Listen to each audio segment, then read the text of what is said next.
মাসে 40-50 লাখ টাকা বিনা পুঁজিতে কামাই করা যার সুযোগ আছে, সে মাহফিল কোন কারণে ছাড়তে পারে? মাহফিলকে কামাইয়ের মাধ্যম বানায়েন না।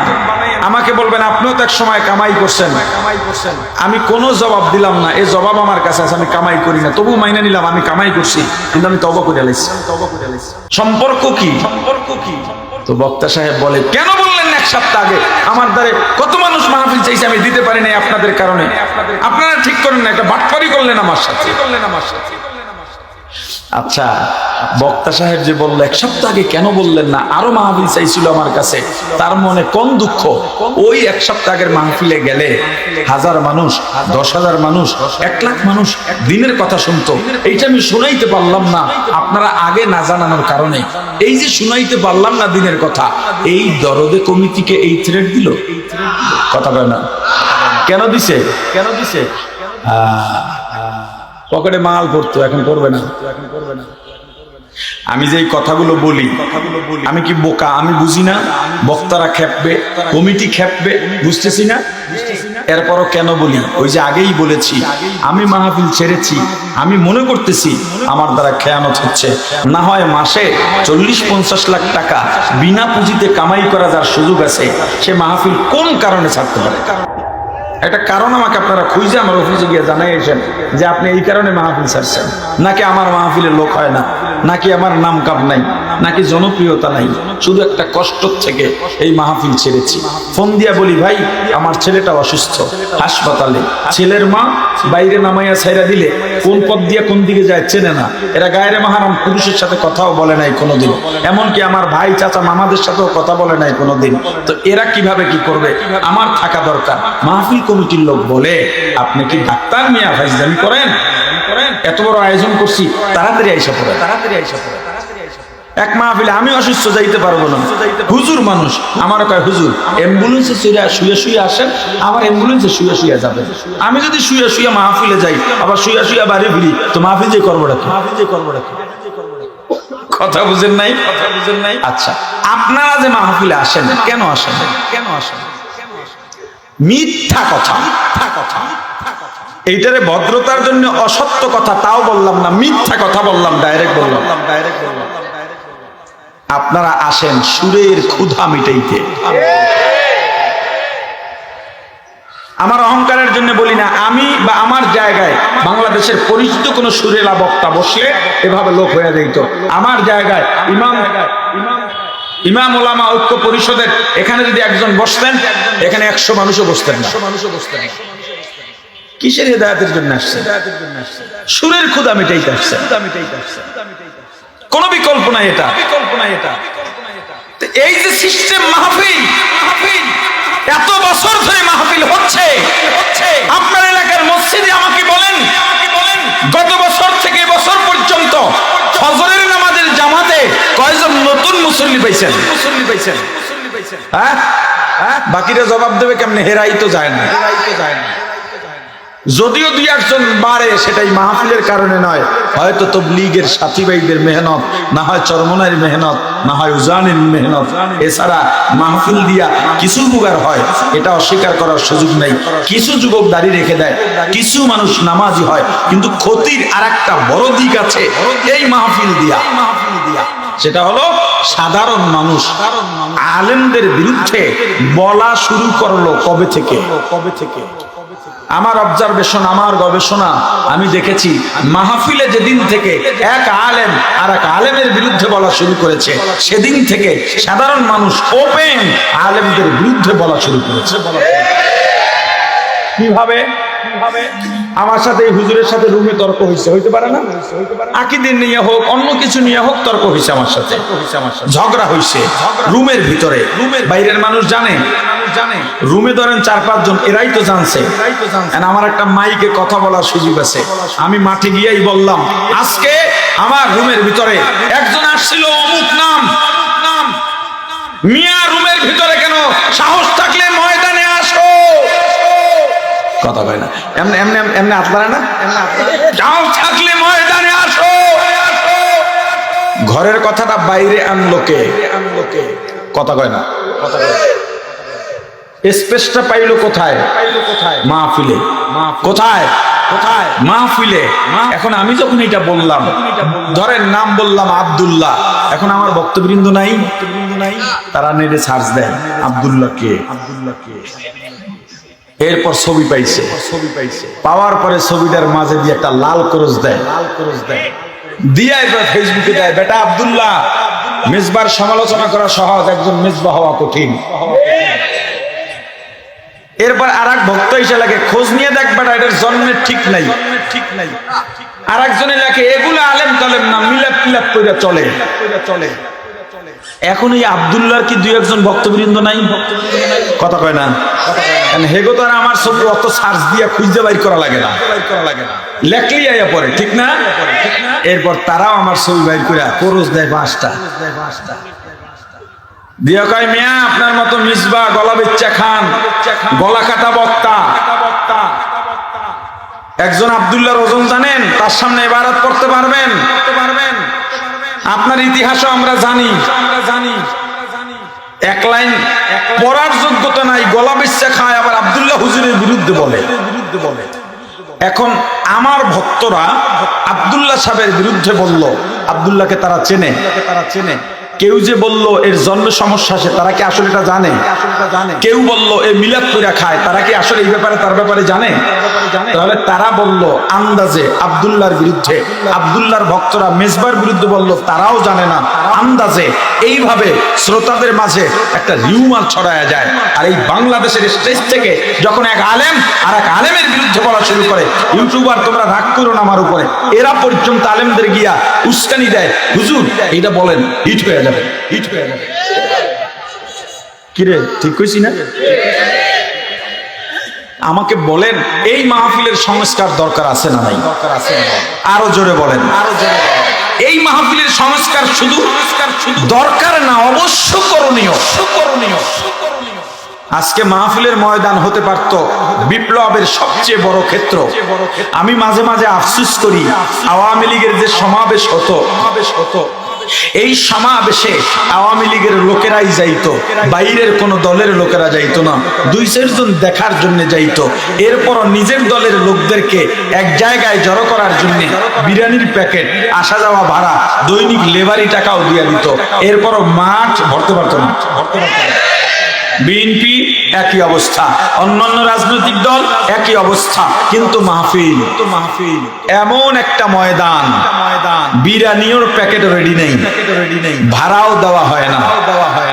এবং রাজনৈতিক মঞ্চে এক এক আলোচক বক্তব্যের সুযোগ পায় 2 মিনিট, 4 মিনিট, সর্বোচ্চ 5 মিনিট। 2-4 মিনিটে মানুষকে কি বুঝাইয়া বলা যায় বলেন? মাহফিল ময়দানে সব দলের মানুষ আসে। কিসের আওয়ামী লীগ আর কি বিএনপি, চরমনাই বা তবলিগ, সুরেশ্বর বা আটদশী, সব ধরনের মানুষ মাহফিল মঞ্চে মাহফিল ময়দানে বসে। একজন আলেম 2 মিনিট আর 5 মিনিট নয়, 1 ঘন্টা 1.5 ঘন্টা কোরআন সুন্নাহর আলোকে বুঝাইয়া সুন্দর করে কথা বলার সুযোগ পান। এই জায়গা থেকে তো ইসলামী বিপ্লব ঘটে যাওয়ার কথা ছিল।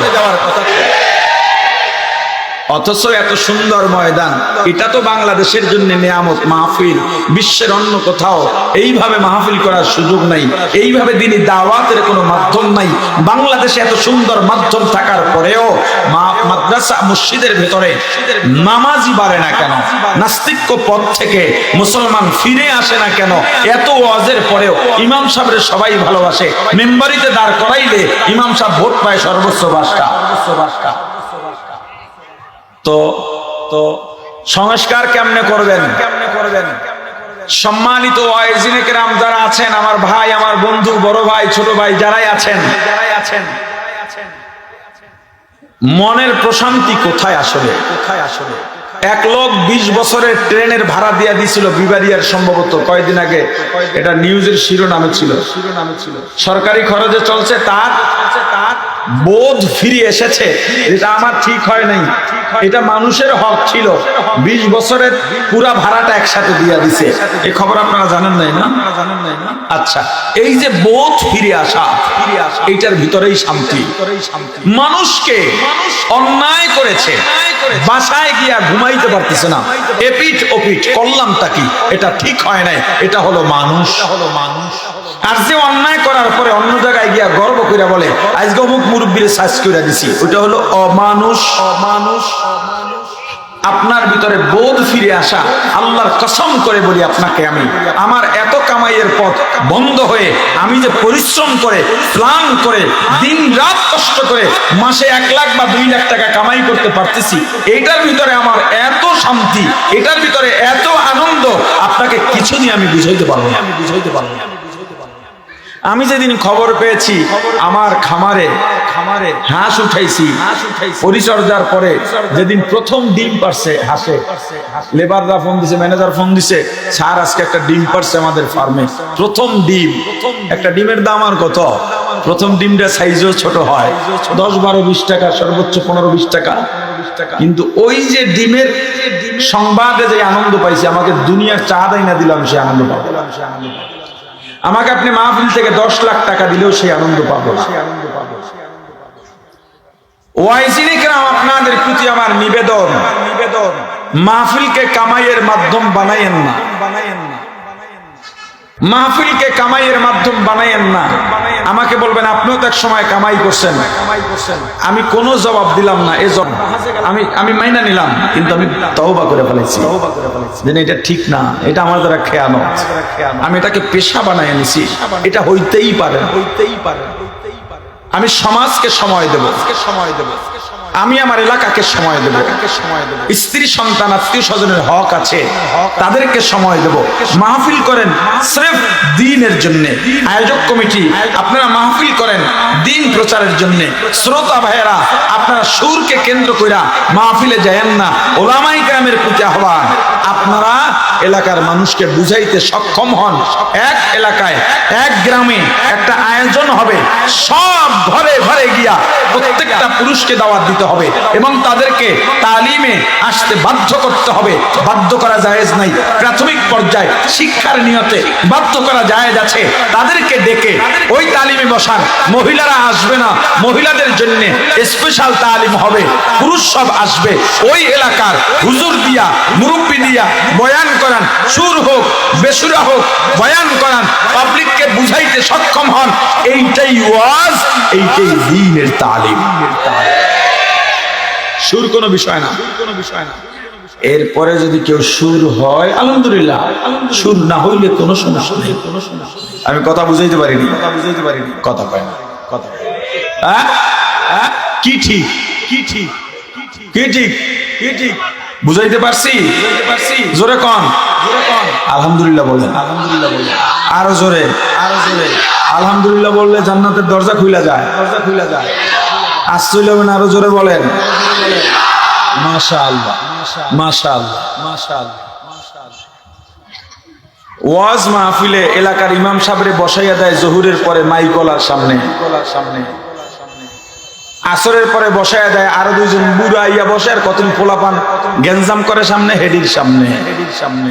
এলাকার আলেমদেরকে এভাবে আর ছোট করবেন না, করবেন না। আপনার এলাকার আলেম দিয়েই মাহফিলের আয়োজন করেন, কুয়াকাটা দিয়া, লাখ টাকা দিয়া ভাড়া করিয়া, কোনো হুজুর আনার দরকার নাই। আপনার এলাকার আলেমদেরকে আপনি মূল্যায়ন করেন, মূল্যায়ন করেন। আপনার মসজিদের ইমামকে মূল্যায়ন করেন, করেন। এই যে মসজিদে আমি আইসা বসছি, মসজিদ কমিটি আগেই ক্ষমা চায় না আপনাদের কাছে। এই যে রুমটা দিলেন হুজুরকে, এখানে মুয়াজ্জিন থাকে না, ইমাম থাকে, আমি জানি না, আমি তাদেরকে চিনিও না, তারা আমাকে বলেও নাই। আমি এই কথা বলার পর আবার ইমাম মুয়াজ্জিনের উপরে হুলিয়া জারি করেন না। কত পাপ কামাইবেন হুজুরদের বিরুদ্ধে আপনি পদক্ষেপ নিয়া। এই যে রুমটায় বসলাম, এই সভাপতিরে 1 সপ্তাহ এই জায়গায় বাইন্ধে রাখেন ভিতরে, উনি এই জায়গায় ঘুমাইবে, এই জায়গায় খাইবে। এই রুমে থাকার কোনো পরিবেশ আছে কিনা উনি আগে নিজে বুঝুন, উনি আগে নিজে বুঝুন।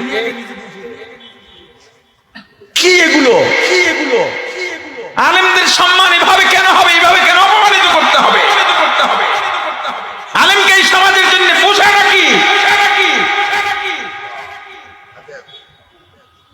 ইমাম সাহেবের কাছে গিয়ে কয়, হুজুর আমার ছেলের জন্য দোয়া করেন।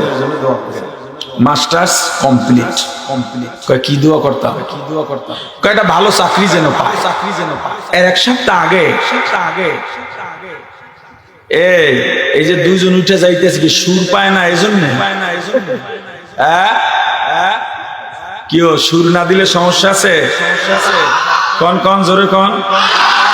মাশাআল্লাহ। এরপর যদি হয়ে যায় আলহামদুলিল্লাহ, না হইলে কোনো প্রবলেম আছে? সুর মুখ্য বিষয় না দিন? জোরে বলেন।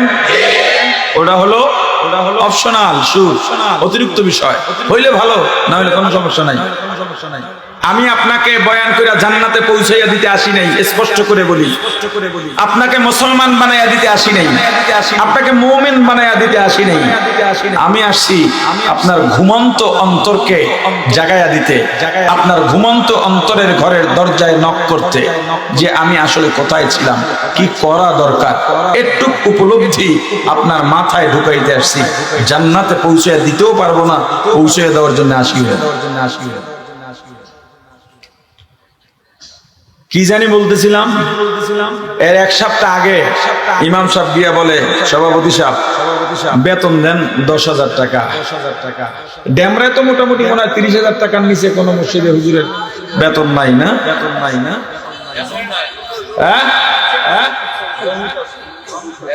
এখন আমি কি বলি, আমি বলি ইমাম সাহেবরা সবাই ইমামতি ছেড়ে দেন, কর্ম করে খেতে, হালাল কর্মে কোনো লজ্জা নাই, বরং স্বাধীনতা আছে। রিক্সা চালান, পারবেন না হুজুর, মানুষ দেখতেও খারাপ দেখা যায়। একটা চা দোকান দেন, 20,000 টাকা পুঁজি লাগবে, ডেইলি 2,000 টাকা কামাই করবেন, মাস শেষে 60,000 টাকা। বলবেন হুজুর 20,000 টাকা পুঁজিতে এটা সম্ভব না, আমার কাছে যাইয়েন, আমি আপনাকে প্ল্যান দিয়ে দেবো ইনশাল্লাহ। যে আপনি 20,000 টাকা দিয়ে ডেইলি 2,000 টাকা হালাল ভাবে কিভাবে ইনকাম করবেন। 10,000 টাকা 8,000 টাকায় কেন চাকরি করেন আপনি? এটা করেন না। নামাজ পড়াবে সভাপতি, আজান দেবে মুয়াজ্জিন, খাদেম হবে গেজিয়া।